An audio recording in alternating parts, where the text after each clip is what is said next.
our colloquium on scholarly communications. This is the first event of this series for this year. This series looks at issues on open access, publishing, scholarly impact, the cultural preservation of items in the digital age, things like that. And today we are very excited and happy to have Dr. David Ernst from the University of Minnesota. He's the Chief Information Officer in the College of Education and Human Development there. He has a PhD in Learning Technologies. He's the Executive Director of the Open Textbook Initiative, which works to improve access, affordability, and academic success by advancing the use of openly licensed textbooks. He has created and manages the Open Textbook Library, a single source for faculty to find quality openly licensed textbooks. So, David. Great, thank you. Well, thank you. I'm really happy to be here. I've not been to American University before, so this is a treat. I wanted to start off here by I told Catherine, I'm just going to show family photos the whole time. Is that okay? The good-looking one here, well, the good-looking one's me. No, this is my son. I have three sons. This is my second of three sons. And this is at his high school graduation this last spring. He was a freshman. We dropped him off exactly 2 weeks ago on a campus a couple hundred miles from home. I have him up here because, I mean, this is like, I always enjoy this time of the year. When did your classes start? 2 weeks. 2 weeks ago, right after the holiday, like we did. You know, and I have a 12-month contract on her. I'm on campus at the University of Minnesota all summer long, and it feels like there are people around, but it feels like this empty shell. And it's always just so exciting to have these students come back, and the messiness of it, and they're confused. The freshmen, like my son, you know, and I mean, I'm witnessing from a parental perspective here what students go through as a freshman, and not knowing how to pay this and where to go for that and what form to turn in here. And there's a lot. It's very stressful on him. I'm worried about him, but at the same time, and paying a lot of money for him to do this. A lot of money. His older brother is a junior this year, so a lot of money. And his younger brother is a senior in high school, so next year, a lot of money. So, you know, it's worth it, and we all know that it's worth it. I think that's why we get up every morning, right? And whether you're a faculty member, whether you're a librarian, whether you're whatever, you come here basically because we believe in what we're doing. We know that education, as hard as it is on these folks, that can be a good thing, that struggle that they go through. And you know, what I want for my son, as he starts traveling through this higher education world, I want him to, I guess what we hear about most of the time in the news now is higher education will get you a job. Yep, absolutely. That's something I want for him, to get something that he feels like a job where he feels like he can be productive, contribute something to society, and be satisfied in the work he does. But I think maybe even more importantly, I want him to grow as a person. I want him to see the world in different perspectives. I want him to know the world better and understand his place in it. I want him to learn to be a citizen, a good citizen of both his city, his state, his country, the world. And all of those things, I think, are things that higher education certainly can provide. And I don't think many people, at least, even question that, right? I mean, if this is from the United Nations Universal Declaration of Human Rights, that everyone should have higher education, access to higher education, equally accessible to all. And I believe that. I think that's right, because I want those things not only for my son, but I want that for anybody. And when you see this, when I first saw this, I will admit, and I'm embarrassed kind of about this, but you know, immediately from my kind of America-centric perspective on this, you know, like, oh, those poor people somewhere else in the world who don't have access to higher education. And that may be true, But what I realized very quickly is that the same thing is true here. There are people who, in this country, who do not have, I would argue, equal access to higher education. Right? In the last decade, about 2.4 million, this is according to a study done for the Department of Education, about 2.4 million students who were perfectly qualified. They came out of high school, they had done all the right things, taken all the right classes, achieved what they needed to achieve. 2.4 million students, because of cost, a lot more did not finish, did not either go to, or they did go to, but were not able to complete college because of cost. There were a lot more than 2.4 million who didn't complete college, but these are the ones that are due to cost, according to that study, in the last decade. That's a lot of people. What a waste.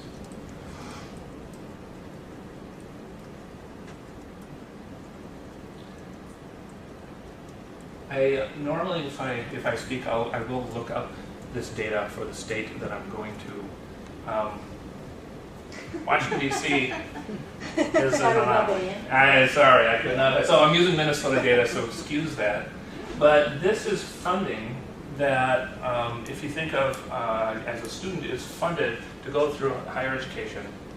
Part of the funding can come from a state government, or government from an appropriation from government, or from tuition, and some from the students themselves. In Minnesota, this is all institutions in Minnesota. The green line is state funding, the red line is tuition revenue. This is way back when I was in school. I was paying, I think it ended up being about 20, I think the number's not like 23% or something like that of the cost of my higher education. Now students are paying in the 60s, like 62% or something like that, I think. The point I'm trying to make here, and I'll continue to try to make here, is it is different than it's ever been before as far as the burden put on students. This shows the number of hours at minimum wage. Again, I'm using this is University of Minnesota data, that a student would need to work to afford the annual tuition, only tuition, which at Minnesota right now is about $12,000 a year. It's a state school, right? The number of hours they would need to work to pay that tuition. So if you look back, 1960, 200 hours, that is a reasonable summer job. If you think about, even if it's a half-time job, 20 hours a week for 10 weeks as a summer, you could do it. So now we're up to, 17, 1800 in that range. That's almost a full-time job all year round now at minimum wage. Again, it's different than it's ever been. And what that leads to then is students who are taking out more and more loans. And you hear about this every day, I swear it's in the news. Just Google it, look up news, look in the news part, and you will see an article in the last day about something.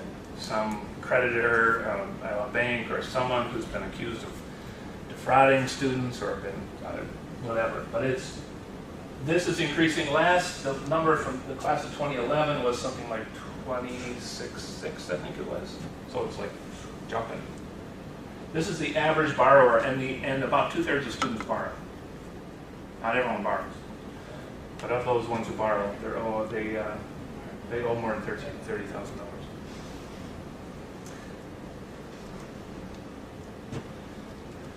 This one amazes me the most, to be honest. The red line is student loan debt in our country, in the United States. And the green one is basically, it's revolving credit, which is basically credit card debt.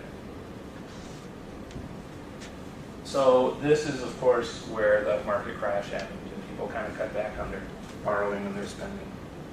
It didn't seem to phase borrowing for student loans. I don't know if that's good or bad, but it didn't. The thing that's amazing to me is this is 2006. That's 8 years ago. Only 8 years ago. Students' debt, that's when they started, the Federal Reserve started tracking student debt. And now we're almost to 1.3 trillion. In 8 years, it's gone up that much, 160% almost. Right? I don't quite understand the mechanics of why. I mean, but it has. The cost is obviously a big part of it. So the question is, you know, what can we do about it? Right? Have I depressed us enough yet? It's going to keep going, I'm afraid. Sorry. But what can we do? Here are all the costs. This is the College Board. These are the categories the College Board lists for costs for students. You know, no one in this room, I'm assuming, can control most of these. Can't control tuition and fees generally as faculty, room and board, all of it, and so on. But the books and supplies one is the one that you have a say in. In fact, you are the only one who has a say in that, right? That's the point of academic freedom. You are the one making those decisions as the instructor. So, book prices. Sorry, again, I'm going to keep going with this. Not so happy news. Textbook prices have increased 4 times the rate of inflation. They've gone up 800, it's somewhere in the 800 some percent since 1981, the cost. This is inflation, the consumer price index, right? That's gone up about 150%. Sorry. This is showing the increase in cost, not this is the percent change in cost, not the actual cost itself. Anyway, I'm looking at the math. But it is 4 times the cost of the rate of inflation. And the average student now, according to the College Board, is asked to pay about $1,200 a year in textbooks and course materials. Most of that is textbook costs. Not all of it, but most of it. And that changes drastically from school to school. I actually think American University is lower than that. I think the institution, I couldn't find it online, and actually it's federally mandated to be online, but I couldn't find it. I found numbers from 2011, 2012, and it was $800. So let's see, 2011, 2012, well anyway, who knows? Could do the math and figure out maybe what is expected. But so I've been to Purdue, Cal Poly, Oregon State. Those are mostly science and engineering schools. Their averages are more around $2,000. Those courses are much more text heavy, and they're very expensive text. So it depends on the school, it depends on a lot of different things. But that is, it's a big number, and that is a barrier. It's a barrier that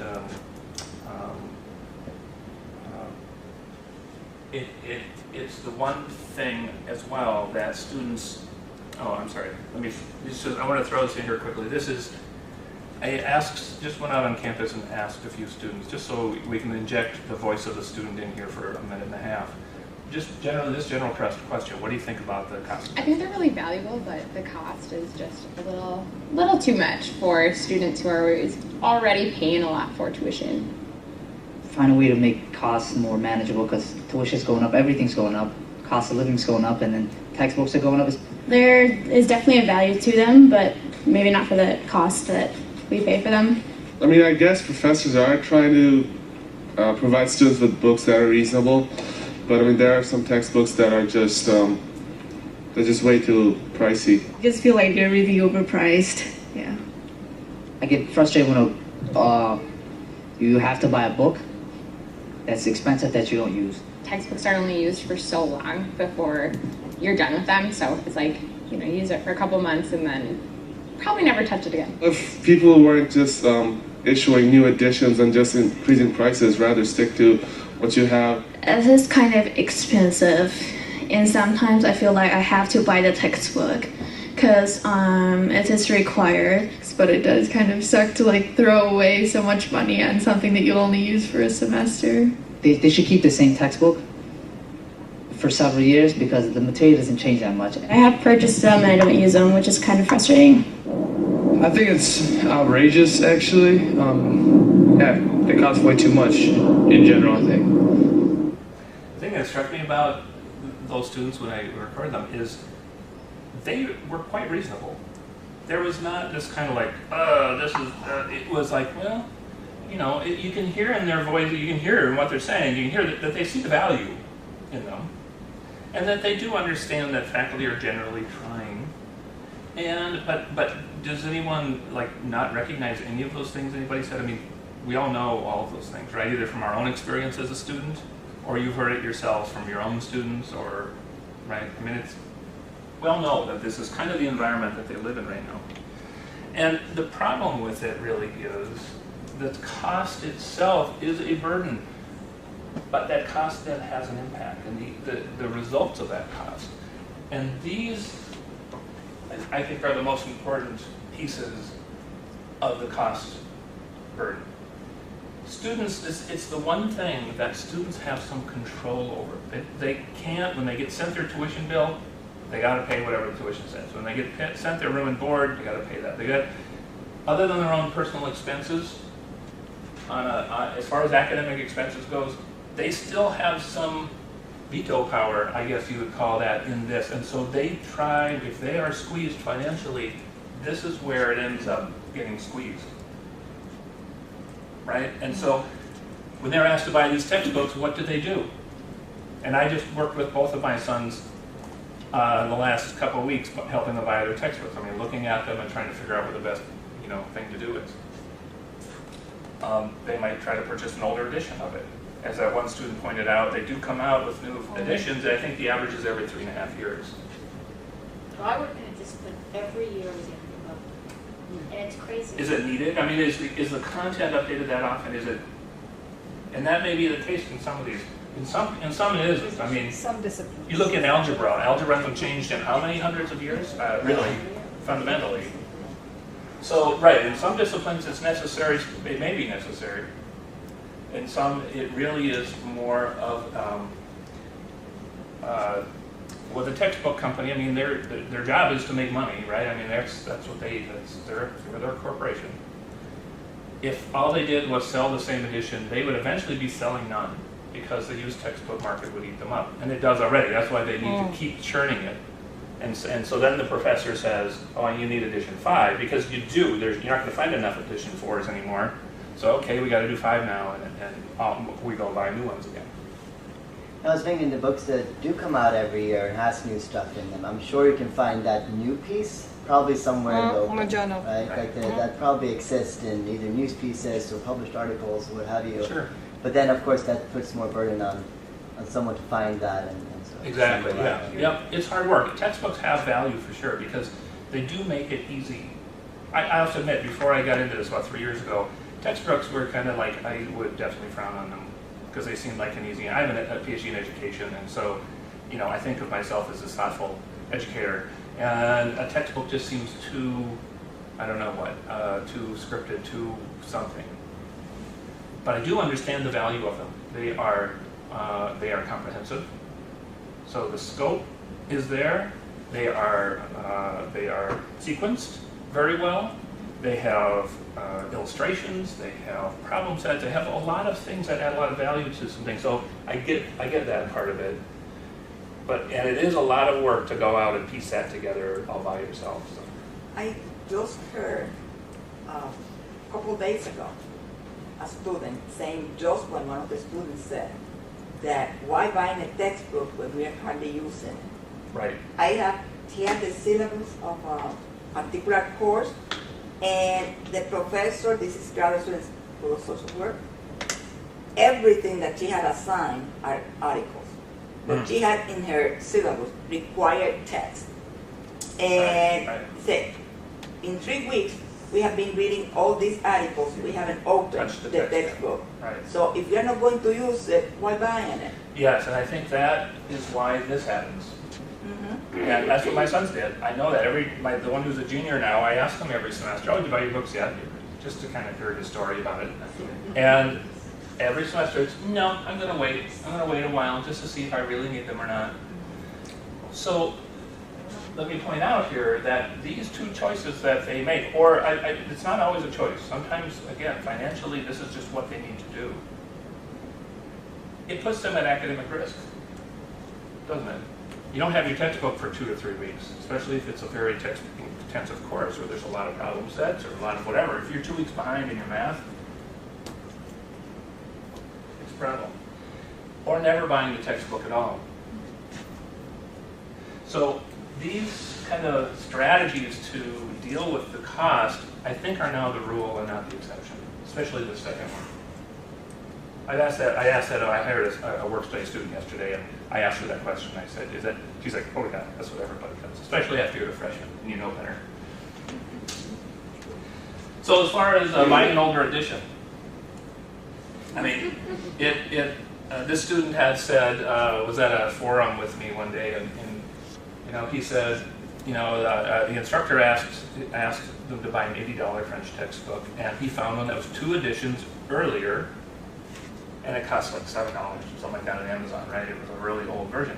That's the one that he bought and used, and this was his rationalization, which I think was pretty rational, probably. However, again, he's putting himself at some risk academically, not being on the same boat as the instructor as a faculty member, right? As far as assignments go, and readings go, and page numbers, and all of those things, some might have changed. I'm hearing more and more about this as I go around from students, that they have to wait, because they have to wait till like after the drop deadline to actually get their funding. I've heard more and more about military students who there's a lot of paperwork involved in getting their textbooks, their materials paid for, and so they don't get them until well into the term. So that's an issue. Again, it's an academic issue as much as it's a cost issue. Right? They're going to struggle. One more video, a minute of students, and this is the question I asked them: have you ever delayed purchasing a textbook because of cost? I usually wait until I feel like there's a need in the class to buy the textbook, or if I'm falling behind and I can't find another resource for free online that would also give me that information, and then I'll buy a textbook. I have delayed purchasing a textbook until it was completely necessary to have it. Yes, I have, unfortunately. I had some troubles because of it. Textbooks are obviously something that you really obviously need, and in order to do well in a class, you need to have that textbook, and because it costs so much, I think a lot of people have problems getting the required text, and therefore they have struggled in classes they shouldn't necessarily struggle in. I've seen now 3 surveys that give numbers between 60 and 70% of students say that they, at some point, not like for every class, but at some point in their academic career, say that they don't buy at all a required textbook, a textbook that the faculty member has said is required. Right? And because of the cost. That was the rationalization for it. Now this, I think, if you don't remember any other statistics or any other kind of point here, I think this is the one that hits me the hardest. This is from a survey in Florida of students. I think the N in this survey was over 20,000. And read the question here. Basically, they're talking about how the cost has impacted them. And take a look at that. That's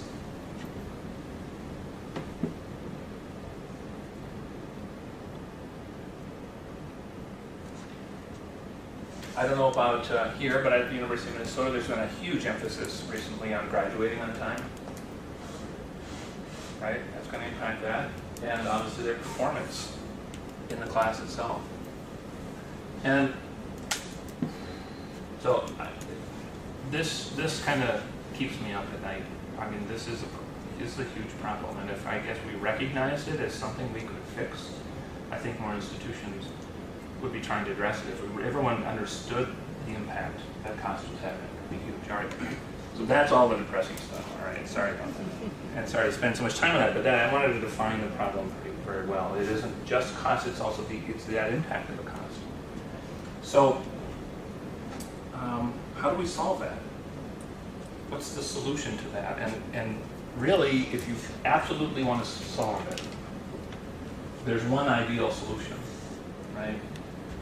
Whoops. If textbooks were free, if course materials were free. Look at this, right? I mean, none of this could happen, right? There's no reason not to buy one. There's no reason to delay buying one. There's no reason to not have access, so therefore not earning a bad grade. There's no reason. They'd have it from day number 1. They always have access to it. It's not leased or rented or whatever, so they always, even after the course, have access to it. Right? So a zero-cost textbook would solve all of these problems I just spent the last 20 minutes talking about. So the question is, right?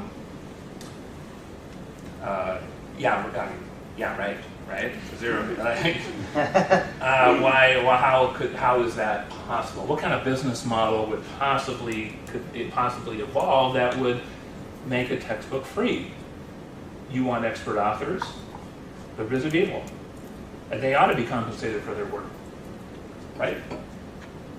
A textbook takes hundreds of thousands of dollars to make, actually. If you look at all the illustrations, everything involved in it, the editing, the peer review that's involved, that's a huge process, takes people and time. It's an expensive thing to do. So, what I'd like to do is just kind of think, just stop for a second, forget what you know about textbooks and how they're made and publishers and, okay. Let's just think about what if. What if somebody with a lot of money came to you and said to you, I'd like you to write a textbook. I will pay you, and in fact, I will pay you up front. Like, I'll pay you when you're done writing it. The point is that I want this to be free, so there will not be royalties ongoing, but there will be, I'll pay you up front instead. Which for most textbook authors is probably a pretty good deal, because most textbook authors don't make a lot of money from the textbooks. That's only a rare few, right, where they really hit the niche and become the #1 textbook in that field. And that model could work, right? Of course, you need this dream, whatever, person or organization, whatever, who has a lot of money. That could work, at least initially.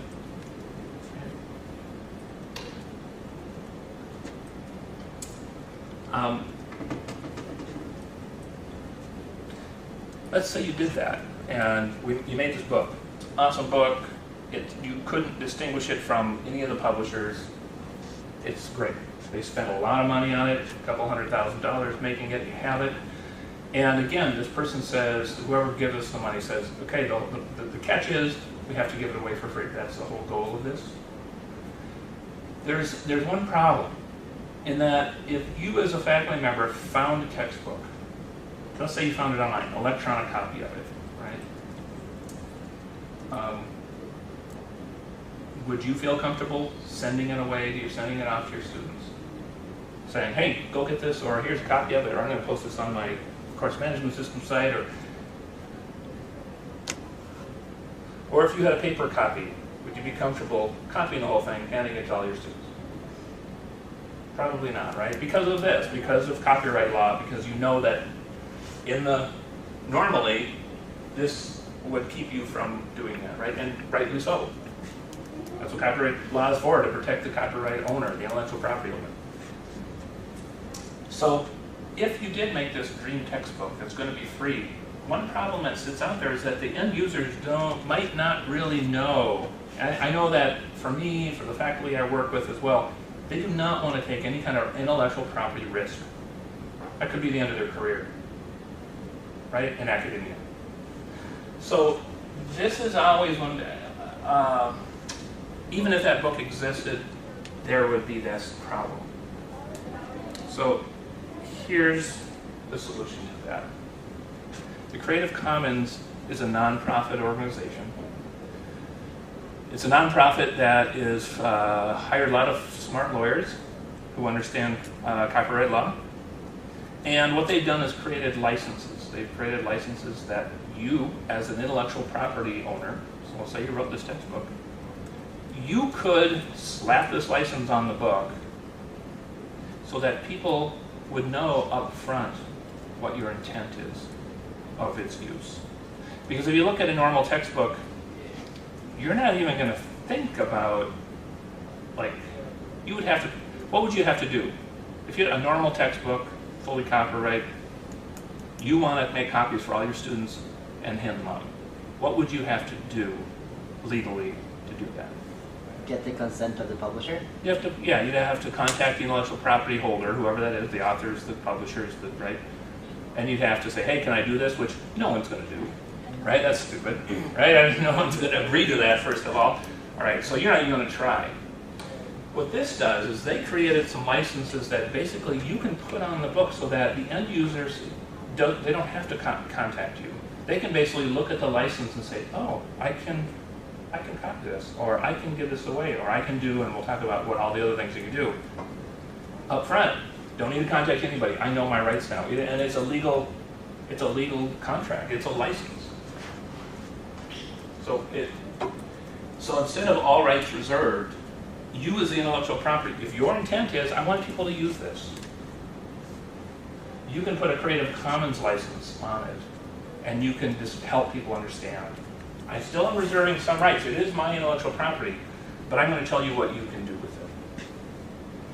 And every one of the licenses, they make several different licenses. Every single one of them includes, you can redistribute this. You can make copies and redistribute them.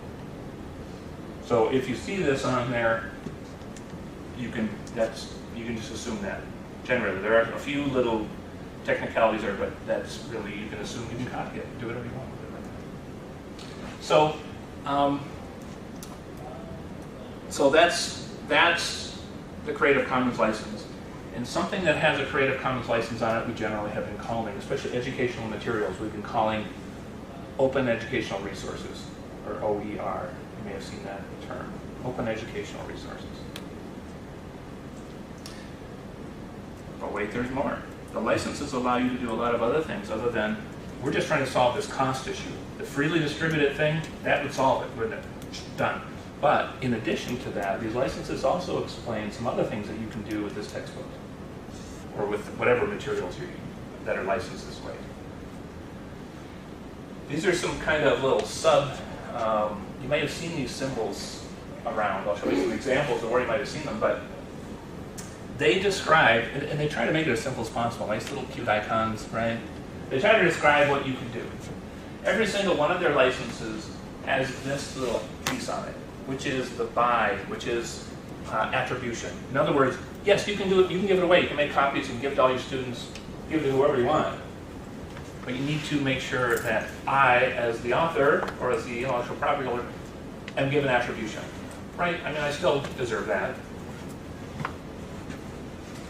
I could also tap this little piece on and says, I don't want you to make any money off of it.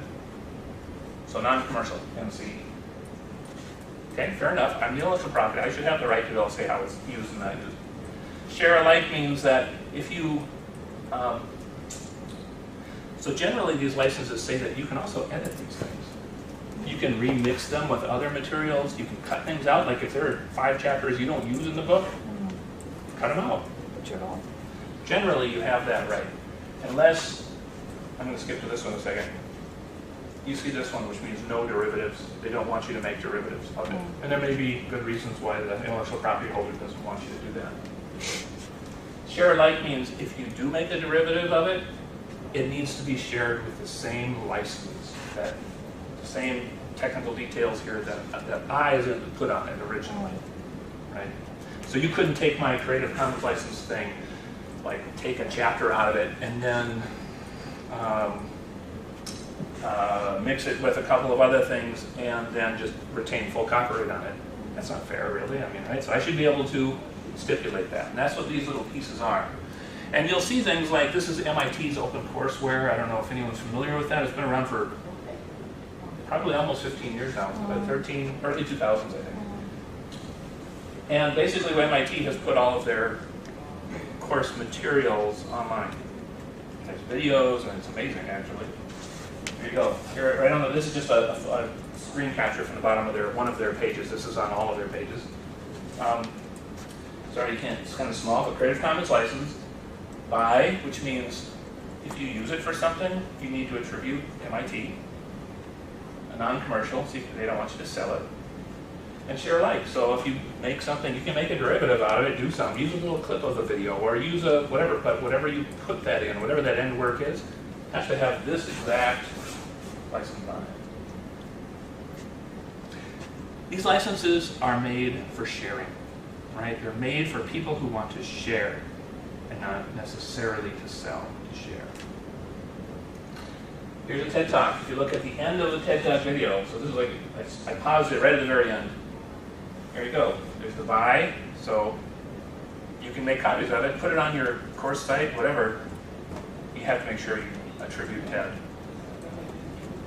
Can't sell it. And you can't, there's one where they don't want you to make any derivatives of it. So they don't want you to use like a clip of it. For whatever reason, they have the right to say that. So, yeah. If you put a video, how do you credit them? Where do you put the credit? The Creative Commons has some guidelines. It's not always perfectly clear. In my mind, it's almost built into this. I mean, look, you can hardly miss it. So, but there are, on the Creative Commons site, they do have some nice kind of guides on how to credit it.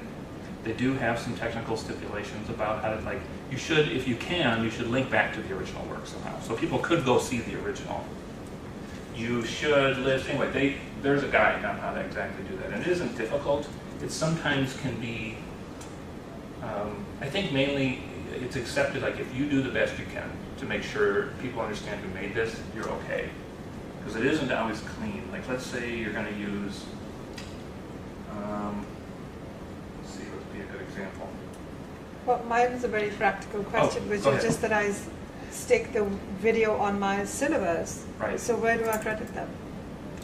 And these people. You mean you put the title of the video, or you put a link to the video on your syllabus? Yeah. So what's the acceptable thing to do? If you link to it, you don't have to do anything. If you link to the actual TED site, then you're good. You haven't even copied it, right?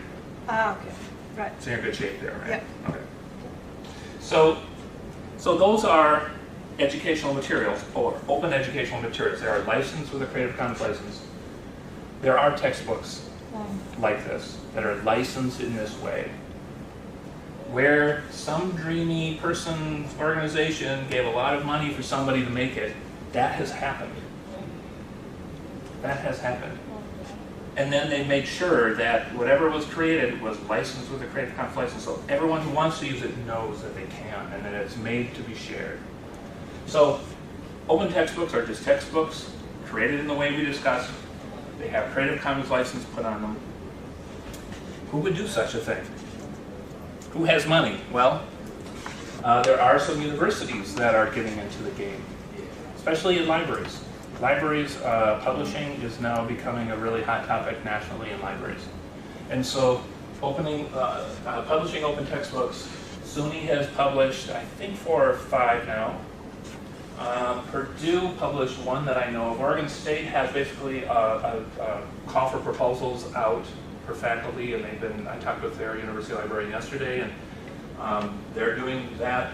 Rice University actually has a whole publishing arm that is dedicated to this and has a ton of grant money, and they have pledged to create 21 open textbooks before 2017. Their goal is to make textbooks for the top 20-some courses in the country, like large enrollment, like to make the biggest impact on students. They already have, I think, about 8, somewhere in there, that they have out. And they spend, I talked to their editor-in-chief, and they spend about $400,000 on one book. It is peer-reviewed. In fact, I talked to 2 of the authors, and they told me like they had textbooks published before, and they felt like this was more rigorous than the publishers did. Illustrations, the whole, you couldn't tell it apart. I would have brought a print version of one along, but last time I traveled, I got pulled aside in security because like x-rays wouldn't go through the darn thing. So I'll show you a picture of the one that got me up. The Hewlett Foundation is the foundation that is funding most of this. The Hewlett Foundation is the William and Flora Hewlett Foundation, does a lot of open educational funding. And so a lot of what Rice University is creating is the Hewlett Foundation.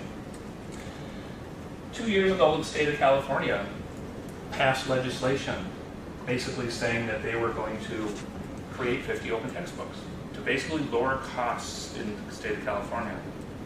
Of course, once they are put out there, they're open, meant to be shared. Anyone can use them, but California is going to make them. British Columbia vowed, their Ministry of Education says they're going to make 60 of them, and they're in the process of doing that right now. Faculty controlled, faculty run, faculty, I mean, it's funded by the legislature and by private foundations, but it's all faculty created. There are some professional organizations that have been doing this, and one is law. Cali which is anyone in law here? Kelly is the, boy, computer-aided something. They basically have been publishing books that are accessible, law library books, and they have at least a dozen books out there that are openly published and available for law students. And they have funded that as an organization. They obviously have the expertise as a professional organization. So this is it. This is the money mainly comes probably from foundations or perhaps from an institution or a government. But they're all created with faculty authors, they're all created peer review, they're all created exactly the same way. It's just they're funded up front and they're licensed openly. So only difference. CALI is Thank you. computer-assisted legal instruction. Thank you. I won't remember that next time either, I'm afraid. I've forgotten that one more times than... So one thing we did in Minnesota, when I started about 3 years ago looking at open textbooks, is to realize that these things are out there, but it takes work. It takes work to find them. They're sprouting up in these little nooks and crannies, and faculty, what I realized is faculty are really, I mean, you're used to going to a publisher's site, looking up biology, looking through biology books, making some decision, or, and so what we did was created an open textbook library in Minnesota. Here's the URL for it.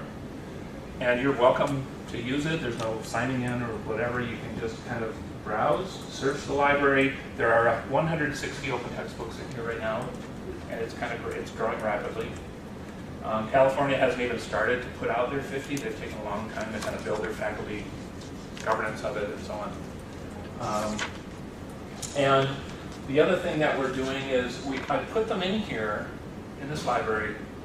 I am not an expert in all of these fields, so I'm not vouching for the quality of them. So what I needed was, I needed some faculty to write some reviews. So I've traveled to,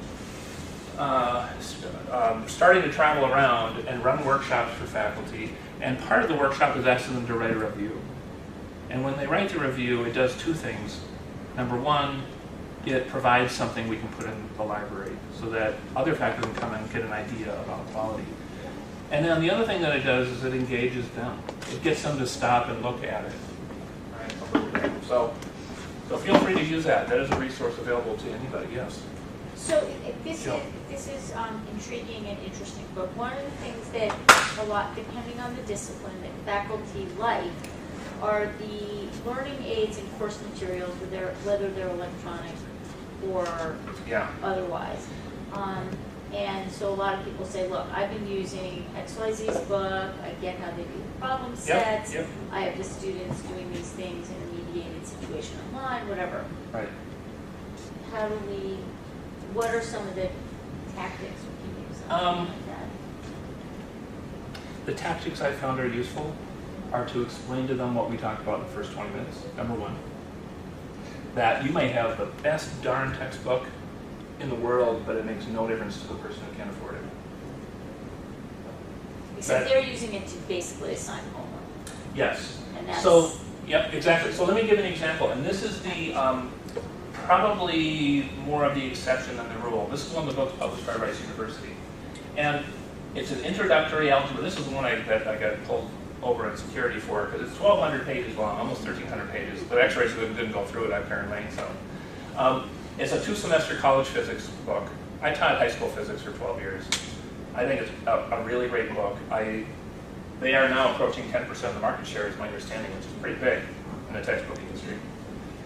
It's available online. You don't have to log in. You don't have to do anything. You just go to this OpenStax. Well, you can go to my catalog and it'll link to it. But you can get it in all these different formats. You can order a print copy of it. Of course, that will cost some money if you want print. This one, for 1,200 pages, I think was $48. You can buy it from Amazon and they print it, which isn't bad. It's 2 semesters worth of textbook anyway. But anyway, it's a printing cost. Printing is not simple. And also, you can get that a lot cheaper. Thanks, Jill. You can get it a lot cheaper if you have your bookstore order in bulk. It's a lot cheaper than that. I don't know the difference, but it's a lot cheaper.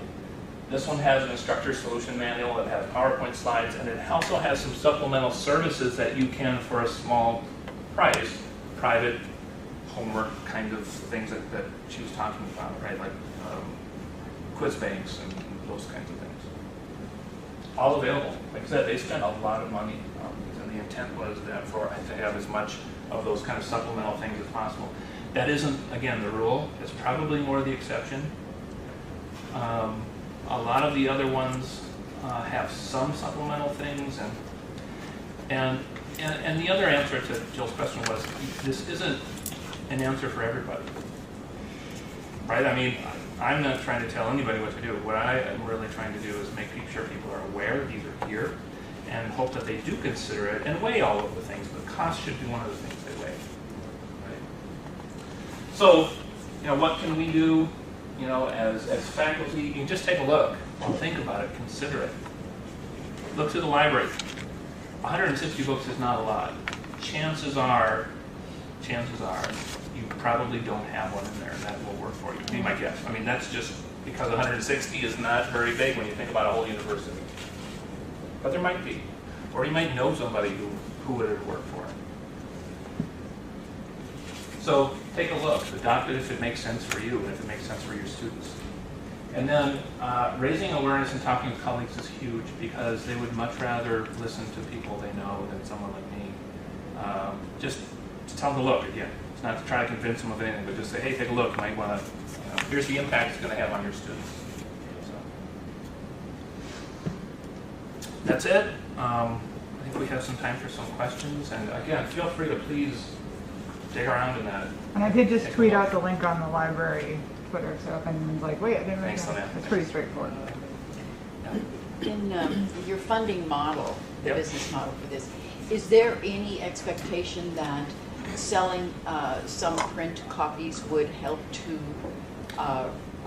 compensate for the initial investment? It could, and I think that I don't know this for sure, but I think OpenStax at Rice University, I think they do make a tiny bit of money. But a 1,200-page book for $48 is not going to make them very much at all, actually, because it does cost pretty much that. I think, in a way, it's a one-time shot. In a way, once they get the funding to create these 20-some books, they're not going to need a lot of ongoing support. The books will be out there. The one question that always comes up that I don't know the answer to is, like, what about updates then? How do we handle that? Well, I think that's still to be seen about whether we need Rice University to do that, or since they are licensed openly and they are CC'd by, in other words, just attribution. You can do anything with them. You can sell it if you want to.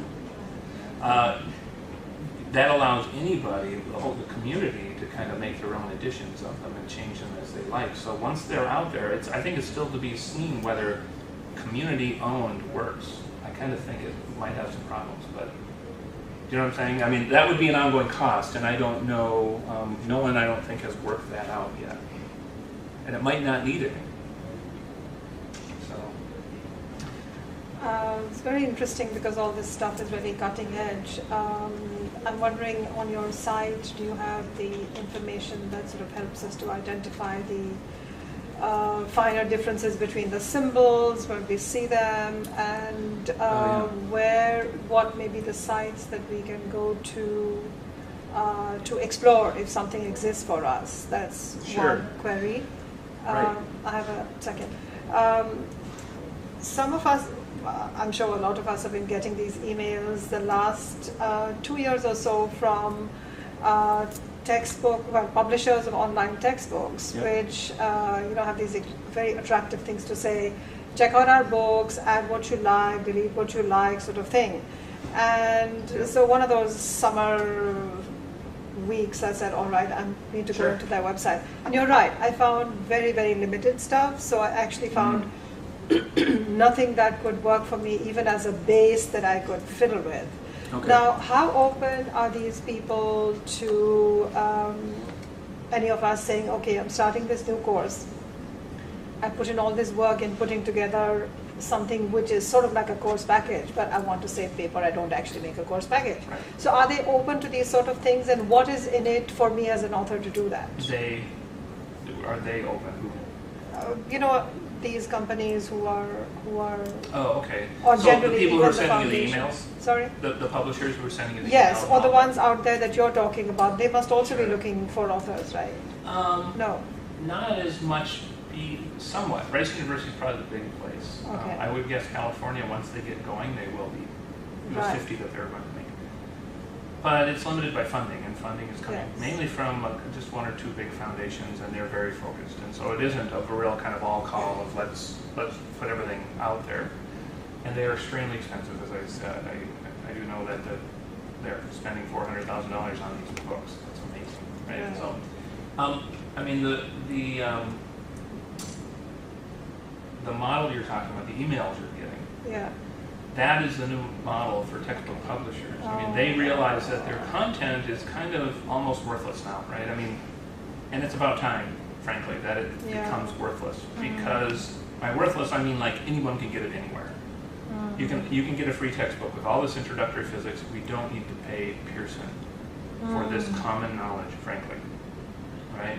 So what they're doing instead is they're building their business model around services, which is probably a really good move, I would think, for them. So now students don't necessarily even buy a book, they'll buy a code, right?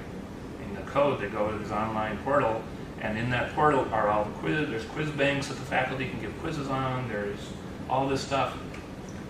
It actually makes publishers more money because it avoids the used textbook market completely, which kills them, right? I mean, they see nothing from the used textbooks. So they're going into services and really selling faculty on services, which, like I said, is a good idea because they can be pretty cool, convenient things for faculty. Students kind of get annoyed at it because they are looking for ways to save money, and there's no way to buy a code used.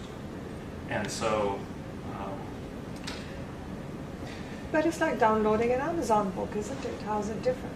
I mean, people do download books on their Kindles and whatever, and it's not cheaper than getting a book otherwise. So I'm trying to just weigh the pros and cons of how this works. yeah, so I want to make sure there's a clean distinction between open textbooks that are free and meant to be shared, and the textbook companies, the publishers, and they are the same players as the textbook publishers you know already, Pearson, McGraw-Hill, and so on. They have this electronic is one thing, licensed openly is another. Okay. Like I said, I have a print open textbook that I didn't bring with me, right? So you see what I'm saying? Yes, I do. And this is really the publisher's new model for making money. Open is something different. It is not. There are no real corporate interests at all because there's no way to make money on it currently. And so I just want to make sure there's some distinction there. So you can go to the creativecommons.org and look up their licenses if you're interested in seeing about the license. And there's a little worksheet you can even fill out to say what do you want to do, and it'll give you the license at the end that fits what you want, what you're wanting. There was another question.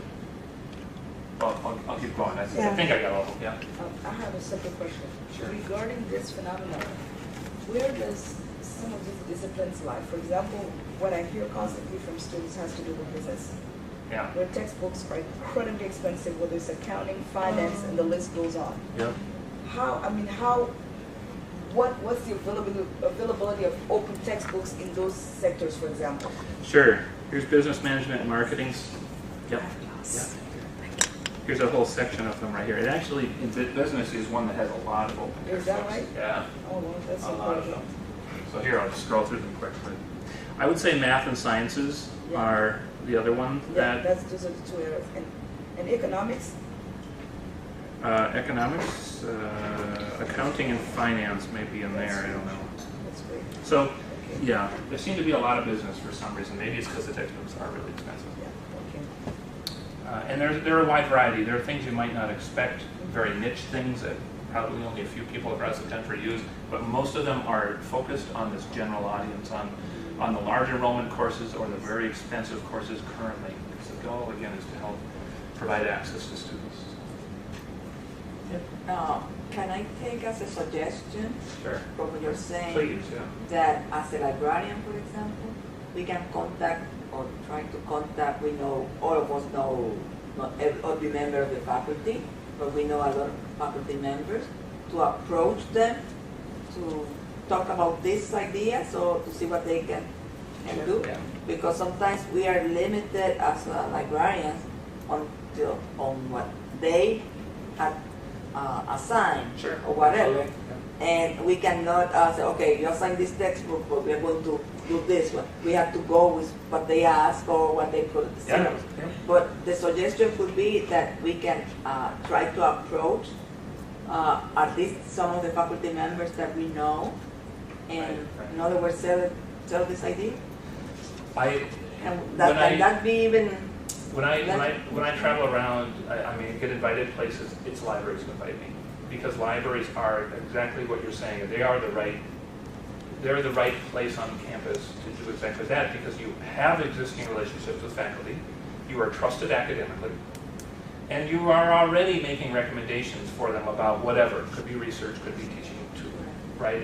And so you're positioned perfectly to do exactly what you said. Just say, yeah, look here, or consider this, or think about this. Hey, here's something new that you probably didn't know was here, and yeah.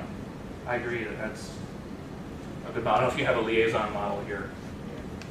Yeah, there you go. Any other questions? I think we're about out of time. So this open textbook library at the University of Minnesota, is your goal to try to provide a comprehensive list of all the open textbooks that are available to anyone right now? Comprehensive within some definition. So I don't put it in here so here are my requirements, see if I can remember them all. I haven't cited them in a long time. They have to be a complete textbook, and that's just a scope issue. We're just going to do textbooks, not other learning objects. It has to be licensed openly. It has to be have been adopted by someone outside the author's institution. So in other words, there are a lot of faculty who have written their own course content. And I can't put all that in there, right? But if it was good enough for somebody else to use, then okay, well then maybe I'll consider it. That's my, like I said, I can't really determine quality. That's my basic quality measure. And like, well, that was good enough for someone else. I don't even have to look at it. If you say it was okay and you say it was okay, or if a professional organization made it, that to me is the same kind of thing there. It's being used across different institutions. I can't remember my fourth one. Oh, it has to be available in some sort of a portable document. So a PDF or an EPUB, something somebody can download, and not just a website. That is a marketing issue. There are many faculty, I'm at a Research One institution, who would not ever consider replacing a textbook with a website, regardless of the quality of this content. It's just a perception issue. So, does that make sense? So it has to be electronic, available in electronic file that someone could download and like page through on their iPad or something like that. Okay. Very good. I think we're done. And again, there's the address. Feel free to use it as much as you like. Thank you, David, very much. Outside the door, you will find this series sheet for all the different ones that we're offering for the rest of the year, as well as some of our other series. Our next speaker is on October 6th. It's James Groman from the University of Maryland. He's going to be talking about big data, big copyright. So if you're interested, please join us. Thank you very much.